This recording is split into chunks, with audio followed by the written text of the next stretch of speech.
नाज़रीन खबर ने अपडेट जे सिलसिले की अॻिते वधाईंदे ख़बर शामिल कंदासीं।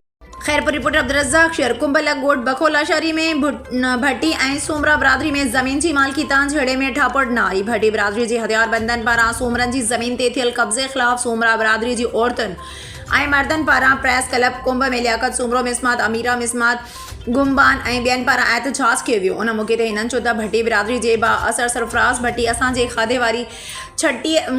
वारी छटीअ जिरब ज़मीन ते कब्ज़ो करे हथियारबंद विहारे छॾिया आहिनि, जेकी हर वक़्तु फायरिंग कंदा रहनि था, जंहिं सबबु असां ख़ौफ़ वारी ज़िंदगी गुज़ारण ते मजबूर आहियूं। हिननि जो वधीक चवणु हुयो त कुंभ पुलिस बि बाअसर सां गॾु बीठल आहे। असां कुंभ थाणे ते पंधु करे थकिजी पिया आहियूं, पर असांजी हिक बि ॿुधण जे लाइ तयारु न आहिनि। हिननि IG CNDIG Sukkur SSP Khairpur खां मुतालबो कंदे घुर कई त असांजी ज़मीन ते थियल कब्ज़ो ख़तमु कराए असांखे तहफ़ुज़ फ़राहम कयो वञे।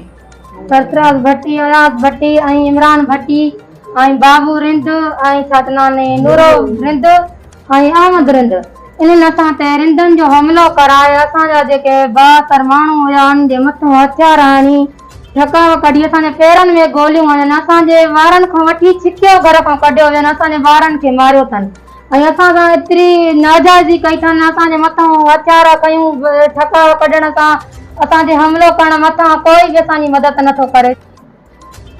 DIG साहब खे मुंहिंजी अपील आहे त असांजी हक़ कयो वञे, असांजो इंसाफ़ कयो वञे। DIG IG खे असांजी अपील आहे ऐं मंजूर साहब खे अपील आहे त असांजी मदद कयो, असांखां इंसाफ़ कयो वञे। हालार साहब खे ऐं अदी नफ़ीज़ा शाह खे बि अपील आहे त असांजी मदद कयो वञे ऐं सूमरा बिरादर जा जेके वॾा ऑफिसर बाला ऑफिसर आहिनि उन्हनि खे बि अपील आहे त असांजी मदद कयो वञे। जीअं जमील साहब आहे कराची वारो, मोहम्मद अली साहब आहे, अली मोहम्मद सूमरो साहब आहे, जीअं मोहम्मद मियाँ सूमरो साहब आहे, सरदार सजाद सूमरो साहब, जीअं भोला बख्श सूमरो साहब, जीअं त जमील सूमरो साहब ऐं राशिद